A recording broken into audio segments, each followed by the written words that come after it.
بسم اللہ الرحمن الرحیم.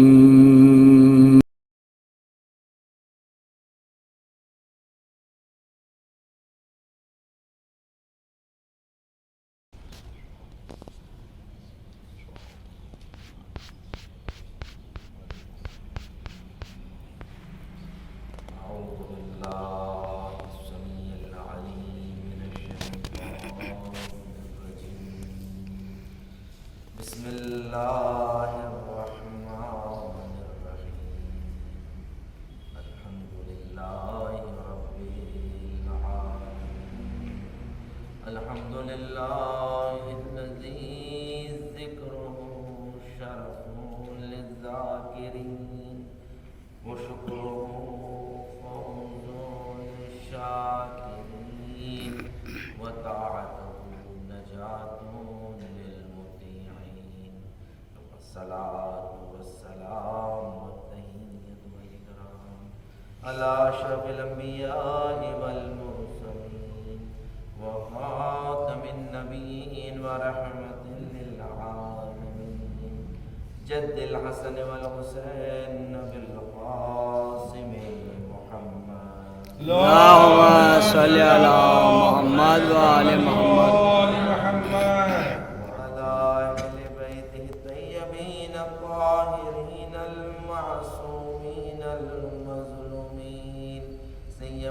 بقية الله في الأرض الإمام الثاني عشر المهدي المنتظر.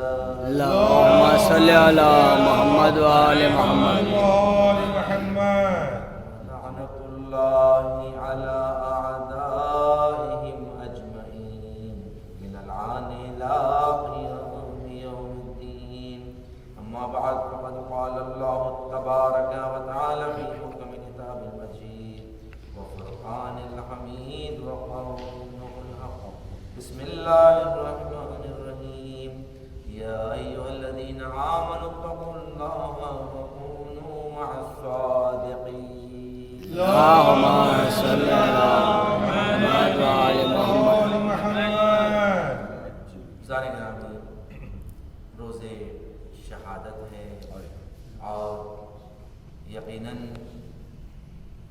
یہ ایام میں شہزادی کونین کا ذکر ہونا اور آپ کے مصائب کا ذکر ہونا اور مجالس کا احیاء ہونا در حقیقت میں یہ مودت اہل بیت کی ایک نشانی ہے کہ جو پروردگار عالم نے قرآن میں اسے واجب اور لازم قرار دیا ہے کہ جس طرح نماز واجب ہے مودت اہل بیت بھی لازم ہے. پروردگار دو عالم نے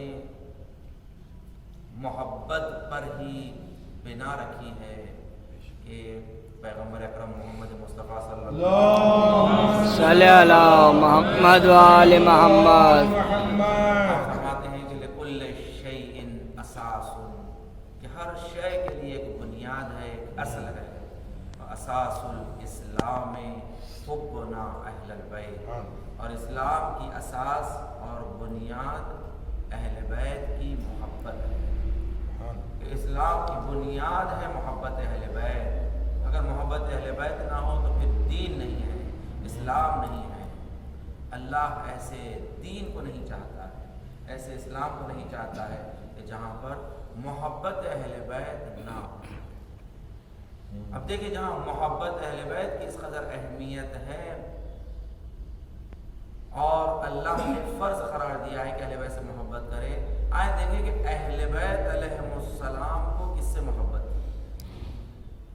اس لیے کہ محبت کا لازمہ ہے کہ انسان جس سے محبت کرتا ہے محبوب کے حب کو بھی پہچانے کہ محبوب چاہتا کسے ہے، اس کی پسند کیا ہے. آئے شہزادی کونین کی نظر سے دیکھیں کہ شہزادی کونین کسے پسند کرتی تھی اس دنیا میں، انہیں کیا پسند تھا. جب آئے کچھ خواتین اور آ کر شہزادی نے سوال کیا یا بنت رسول اللہ یہ بتائیں کہ آپ کو اس دنیا میں کیا پسند ہے. آپ دیکھیں کہ یقیناً جوانوں کو بہت زیادہ رغبت ہوتی ہے اور جوان بہت زیادہ کسی بھی چیز کے بارے میں اس دنیا سے بڑا لگاؤ رکھتے ہیں، رغبت رکھتے ہیں۔ جب سوال کیا گیا شہزادی سے کہ آپ بتائیے کہ آپ کو دنیا میں کیا پسند ہے، تو ایک مرتبہ شہزادی نے فرمایا کہ حببا الیہ من دنیاکم ثلاث، کہ 3 چیزیں اس دنیا میں، تمہاری اس دنیا میں مجھے 3 چیزیں پسند ہیں۔ شہزادی کو 3 چیزیں پسند ہیں۔ سب سے پہلی چیز تلاوت کتاب اللہ، سب سے پہلی چیز جو اس دنیا میں مجھے پسند ہے اللہ کی کتاب کی تلاوت، کہ شہزادی کون ہے، مجھے دنیا میں پسند ہے تلاوت کتاب اللہ، اللہ کی کتاب کی تلاوت کرنا، قرآن مجید کی تلاوت کرنا شہزادی کون ہے، ان کو پسند ہے، شہزادی کون ہے، ان کو محبت ہے تلاوت سے۔ اور دوسری چیز جو آپ نے فرمائی النظر الی وجہ رسول اللہ، کہ رسول خدا کے چہرے کو دیکھنا تمہاری اس دنیا میں مجھے پسند ہے۔ آپ دیکھیں شہزادی کون ہے فرما رہی ہے، آج ان کا دن ہے، آپ کی ایک حدیث، ایک ہدیہ ہے، تحفہ ہے آپ کا۔ شہزادی فرما رہی ہے 3 چیزیں اس دنیا میں مجھے پسند ہیں۔ سب سے پہلی چیز تلاوت قرآن، دوسری چیز النظر الی وجہ رسول اللہ، کہ نظر کرنا چہرے رسول خدا پر، کہ رسول خدا کے چہرے کو دیکھنا عبادت ہے، اور علی نفس رسول ہے، النظر الی وجہ علی ابن ابی طالب عبادہ، صلوات صلی اللہ محمد و علی محمد۔ علی کے چہرے کو دیکھنا عبادت ہے۔ اور اسی طرح اولاد نبی، اولاد سید کونین، جو ہم اہل بیت علیہ السلام کے لیے کہتے ہیں کہ ابن رسول اللہ، کہ جو فرزندان رسول خدا ہے، کہ ان کے چہرے کو دیکھنا عبادت۔ اور تیسری چیز شہزادی نے فرمایا انفاق فی سبیل اللہ، کہ اللہ کے راہ میں انفاق کرنا۔ دیکھیں بس اسی پر میری مجلس تمام ہو جائے گی۔ دیکھیں انفاق، کہ شہزادی کونین کو اللہ کی راہ میں انفاق کرنا پسند ہے۔ انفاق کسے کہتے ہیں؟ یعنی اللہ کے راہ میں خرچ کرنا، اللہ کے راہ میں دینا۔ یہ رسول خدا کی بیٹی کو بہت پسند ہے۔ آپ نئی دلہن بن کر مولا کائنات کے گھر میں آتی ہیں، اور آپ جانتے ہیں نا کہ شہزادی کونین کو جو لباس دیا گیا تھا، جہیز دیا گیا تھا، جو مہیا کیا گیا تھا، تو ایک نیا لباس دلہن کے لیے تیار کیا، ایک نیا لباس، ایک۔ دیکھیں یہ رسول خدا کی بیٹی ہے جسے ایک نیا لباس دلہن کا دلایا گیا، اور یہ لباس پہن کر اپنے شوہر کے گھر آتی ہے، اور ملکۃ العرب کی بیٹی ہے، کہ جس کے مال کو اسلام پر لٹا دیا گیا۔ تو ایک مرتبہ جب یہ نیا لباس پہن کر اپنے شوہر کے گھر آتی ہے، تو ایک مرتبہ دب الباب ہوا، اور کسی مانگنے والے مسکین نے یہ دعا کی، یہ مانگا کہ کوئی ہے کہ جو مجھے لباس پہنائے، کہ جسے خدا جنت میں اسے لباس پہنائے۔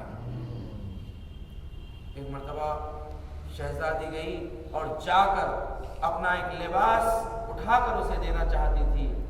ایک مرتبہ شہزادی کونین نے یہ سوچا کہ پروردگار دو عالم کی بارگاہ میں جب کوئی چیز دی جاتی ہے تو وہ دی جاتی ہے کہ جسے انسان محبت کرتا ہے۔ لن تنالوا البر حتی تعلموا، یعنی کہ قرآن مجید کی آیت ہے کہ ہر کوئی نیکی خدا تک نہیں پہنچ سکتی مگر یہ کہ تم اس سے محبت کرتے ہو، وہ تمہیں پسند ہے، یعنی وہ چیز اللہ کے راہ میں دو، وہ چیز جو تم جسے پسند کرتے ہو، چاہتے ہو۔ تو ایک مرتبہ شہزادی نے اپنا نیا لباس اتارا اور کہنا لباس پہن لیا۔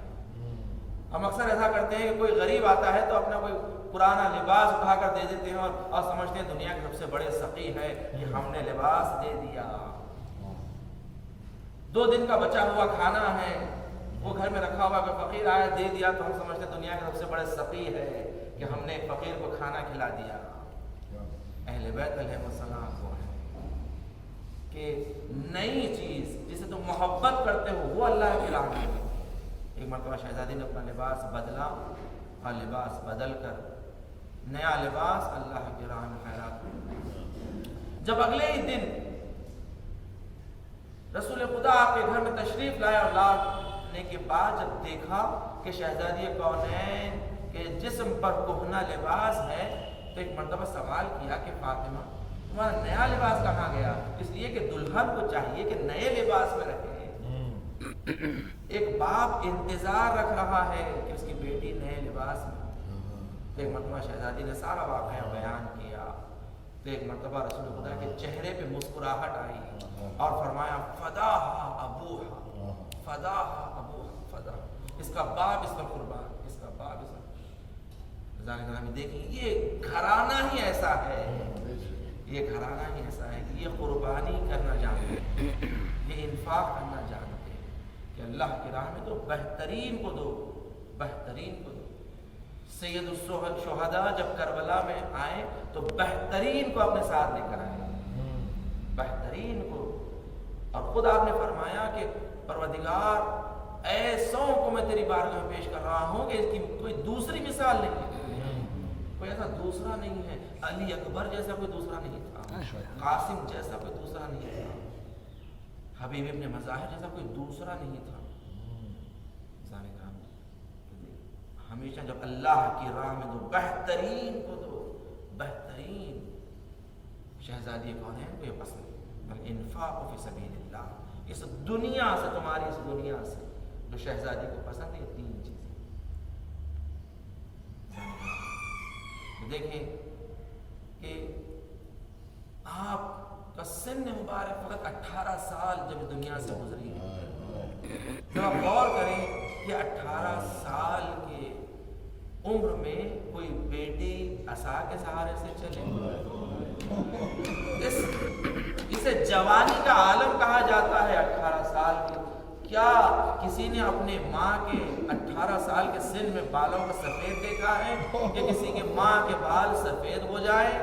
ذات گرامی یہ رسول خدا کی بیٹی کا حال تھا کہ 18 سال کا سن ہے مگر عصا کے سہارے چل رہی ہے، 18 سال کا سن ہے مگر بال سفید ہو گئے ہیں، ایسے مصائب ڈھائے گئے کہ اس شہزادی نے مرثیہ پڑھا ہے اپنے مصائب کا کہ صبت علیہ مصائب لو انہا صبت علیہ سرنا لیالیا۔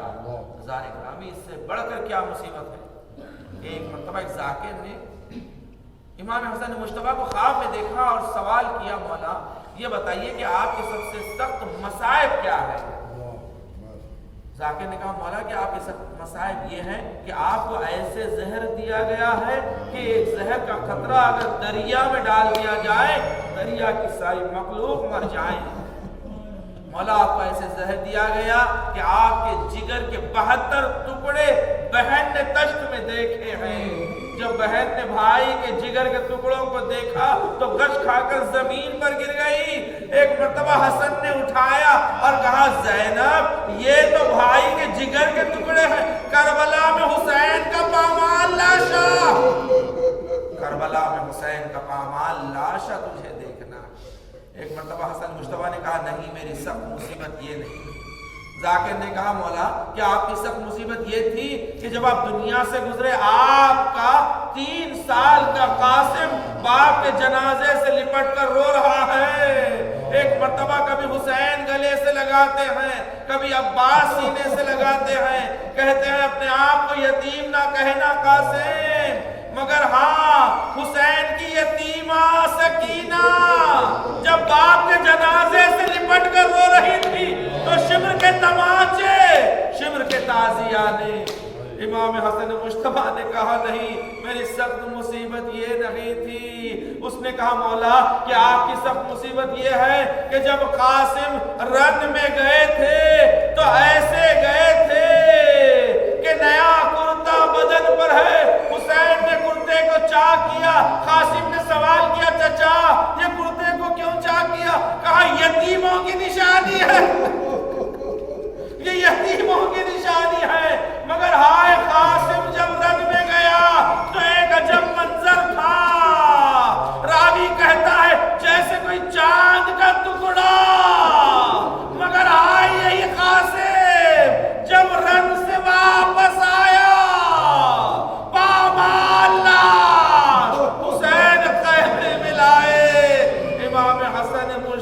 نے کہا نبی میری سخت مصیبت یہ نہیں تھی بلکہ سخت مصیبت میری یہ تھی کہ 7 سال کا سن ہے، میں حسین کا ہاتھ تھامے ہوئے یہ منظر دیکھ رہا تھا، میری ماں کا دروازہ جلایا گیا، جلتا ہوا دروازہ میری ماں کے پہلو پہ گرایا گیا، ارے میری ماں در و دیوار کے درمیان، ارے ظالموں کا ہجوم، میری ماں دروازے کے نیچے، ایک مرتبہ میں رونے لگا، خنفذ آگے بڑھا، تازیانہ اٹھایا، کبھی مجھ پہ مارتا ہے کبھی حسین پر مارتا ہے، ایک جانب میری ماں اور ایک جانب میں،